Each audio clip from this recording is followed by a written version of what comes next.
বিশ্বনবী তাহাজ্জুদের সময় দাঁড়িয়ে যেতেন। ছোট্ট একটা ঘরে চাটাইয়ের উপরে বিশ্বনবী মা এসে শুতেন, গাদাগাদি করে জায়গা নাই।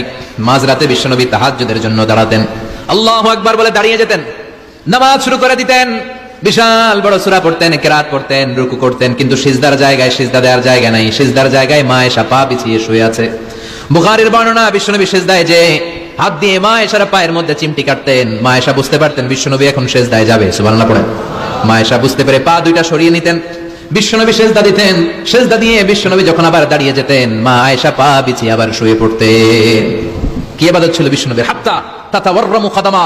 মা আয়েশা বলতেন বিশ্বনবী দাঁড়িয়ে থাকতে থাকতে এত সময় ধরে তাহাজ্জুদের সালাত পড়তেন, ওনার পা গুলো ফুলে এরকম টিউমারের মতো মোটা হয়ে যেত।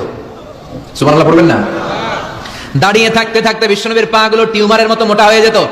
প্রথম রাকাতে বাকারা, আলে ইমরান পড়ে ফেলতেন। সুবহানাল্লাহ পড়েন। বিশ্বনবীর পা যেন ফেটে যাবে, এভাবে হাত বেঁধে দাঁড়িয়ে থাকতে থাকতে বিশ্বনবীর হাতগুলো বাঁকা হয়ে যেত, ব্যথা হয়ে যেত। বিশ্বনবী তখন হাত দুইটা ছেড়ে দিতেন। আবার যখন এনার্জি ফিরে পেতেন, যখন বিশ্বনবীর ভালো লাগতো, আবার হাত বাঁধতেন। পড়েন সুবহানাল্লাহ। তার মানে হাত ছেড়ে দিও নামাজ পড়া যায়, হাত ছেড়ে দিও। মালিকি মাযহাবের কিছু স্কলাররা ওনারা মত নিয়েছে, ওনাদের অনুসারীরা এরসাল করে। আমাদের দেশে কেউ বাদে এইভাবে, কেউ এইভাবে, কেউ এইভাবে। মালিকিরা বাদেই না, কেউ বাদবই না, কি করবি কর, আছে না নাই? আপনি যদি হজ করতে যান মক্কা মদিনায়, এই আমলগুলো দেখতে পারবেন। এটা সুন্নাত একটা আমল। হাত ছেড়ে দিলেও যেখানে সালাত হয়ে যায় ওই জায়গায় কই বাঁধবে, এই নিয়ে কিলাকিলি আছে না নাই? উপরে না নিচে, আমিন জোরে না আসতে, আছে না নাই? বিশ্বনবী লম্বা সময় দাঁড়িয়ে তাহাজ্জুদ করতেন। তাহাজ্জুদ করলে আপনার মর্যাদা বাড়ায় দিবে কে? সাইয়েদনা জিবরাইল বললেন, ইন্না শারাফাল মুমিন ফি কিয়ামিল লাইল। বিশ্বনবী বললেন, জিবরাইল এসে আমাকে বলে গিয়েছে মুমিনের মর্যাদা তাহাজ্জুদের নামাজের ভেতর। সুবহানাল্লাহ পড়েন। তাহাজ্জুদের নামাজ পড়লে মর্যাদা বাড়ায় দেয় কে? 2 নাম্বার, কুরবাতুন ইলাল্লাহ। তাহাজ্জুদের নামাজ পড়লে আল্লাহর সাথে নৈকট্য বাড়িয়ে দেয় কে? আল্লাহর সাথে কানেক্টিভিটি আপনার বেড়ে যাবে। আমাদের দুনিয়াতে সব জায়গায় কানেক্টিভিটি আছে। এমপির সাথে হাত আছে, চেয়ারম্যানের সাথে হাত আছে, ওই এসআই এর সাথে হাত আছে, পুলিশের আইজির সাথে হাত আছে, কিন্তু আল্লাহর সাথে হাতটা নাই। কথা কন। আসল জায়গায় কানেকশন লাগানো দরকার। চিল্লায় বলেন ঠিক কি না? মান লাহুল মাওলা ফালাহুল কুল্লু। যে ব্যক্তি আল্লাহর হয়ে যায়, গোটা বিশ্ব তার হয়ে যায়। যে সব জায়গায় যে ধর্ণা দেয়, আল্লাহর কাছে ধর্ণা দেয় না, তার কোনো মর্যাদা নাই। আর যে ব্যক্তি সব দিক থেকে মুখ ফিরিয়ে আল্লাহর কাছে যায়, গোটা বিশ্বের সবাই তার দিকে তাকিয়ে থাকে। এজন্য সম্পর্কটা লাগাইতে হবে কোন জায়গায়? তার মানে তাহাজ্জুদ পড়লে মর্যাদা বেড়ে যায়, আল্লাহর সাথে সম্পর্ক বেড়ে যায়। বিশ্বনবী বললেন, মানহাতুনা আনিল ইসম। তাহাজ্জুদের নামাজ পড়লে, তাহাজ্জুদের নামাজ আপনারে পাপ কাজ থেকে বাধা দিবে। সুবহানাল্লাহ পড়ে। তাহাজ্জুদ যারা পড়ে এরা পাপ কাজ করে না। চিল্লায় কোন ঠিক কি না? 4 নম্বরে মুকাফফিরাতুন লিসাইয়্যাত। পাপ আর অন্যায় যদি কিছু হয়েও থাকে, তাহাজ্জুদের নামাজ পড়লে তাহাজ্জুদের নামাজ পাপগুলোরে ধুয়ে মুছে সাফ করে দেয়। এজন্য তাহাজ্জুদ পড়ার দরকার আছে না নাই? ঘুমের আরবিতে কিছু নাম আছে। ঘুমের একটা নাম হচ্ছে আন-নুআস। নুআস মানে ড্রোজিনেস। বাসে বসে আছেন, বাসে ঝুলে আপনিও ঝুলতেছেন, এরকম হয় না? ঝিমুনি, এটা বলে নুআস। আরেকটা হচ্ছে সামান্য হালকা লাইট স্লিপ, সামান্য ঘুম, এটা বলে পাওয়ার ন্যাপ। হালকা হালকা ঘুম, ঘুমও আসছে, আবার কে যেন কথা বলে ওইটাও শোনা যায়, এরকম ঘুম আছে না নাই? এটার বলে সিনা। আরবিতে এটার কি কয়? সিনা। আরেকটা হচ্ছে ভালো ঘুম, এটার বলে নাউম। এটার কি বলে? তাহলে পাইলাম নুআস, সিনা, নাউম। আরেকটা হচ্ছে জন্মের ঘুম। কিরকম ঘুম?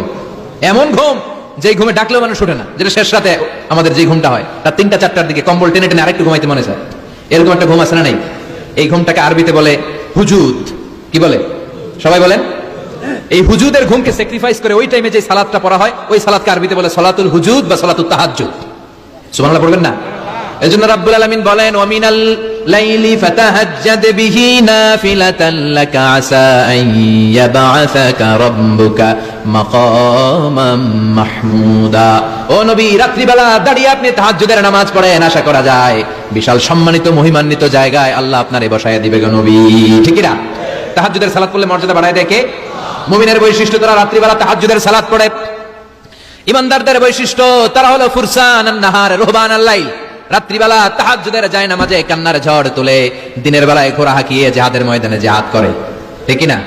দিনের বেলায় চলবে কি? জিহাদ। এজন্য বিশ্বনবীর প্রথম প্রশিক্ষণ নিতে বললেন আল্লাহ, কুমিল লাইলা ইল্লা কালিলা। ও নবী, বিশাল মিশন নিয়ে দুনিয়ার বুকে আপনি এসেছেন গো নবী। প্রথম প্রশিক্ষণ যেটা নিবেন, রাত্রিবেলায় দাঁড়িয়ে দাঁড়িয়ে তাহাজ্জুদের প্রশিক্ষণ। বিশ্বনবীর আদেশ করলেন কে? কিসের আদেশ? সবাই কোন? আরো জোরে। ওই মুহূর্তটা তাহাজ্জুদের সময়টা এমন সময়, ইয়ানজিলু রাব্বুনা ইলা সামাইদ দুনিয়া। রব্বুল আলামিন আরশের উপর থেকে দুনিয়ার আকাশে নেমে আসে। নেমে আসে মানে বিশেষ একটা মনোযোগ দেয়, আর দুনিয়াবাসীরা ডেকে ডেকে বলে, গোলাম আলা মিন মুস্তাগফিরিনা গফির আলা। কার ক্ষমা লাগবে ক্ষমা চাও, সব গুনাহ আমি ক্ষমা করে দেব। আলা মিন মুস্তারজিকিন আরজুকালা। কার কি লাগবে আমার কাছে চাও, সব আমি দিয়ে দেব। আল্লাহু আকবার। আলা মিন মুস্তাকসিন আকসুলা। যার জামা দরকার জামা চাও, জামা দেব। ক্ষমতা দরকার ক্ষমতা চাও, ক্ষমতা দেব। নেককার স্ত্রী দরকার, নেককার সন্তান দরকার, সন্তান চাও, সন্তান দেব। সব দেয়ার মালিক কে? কেউ যেটা পারে না পারে কে? কেউ যেটা দেয় না দেয় কে? কেউ যেটা বোঝে না বোঝে কে? আল্লাহ শেষ রাতে আমগরে ডাকে, দেওয়ার জন্য ডাকে, কিন্তু চাওয়ার সময় আমাদের নাই। উনি দেওয়ার জন্য প্রস্তুত, কিন্তু এটা তো নেওয়ার লোক লাগবে। কথা কন।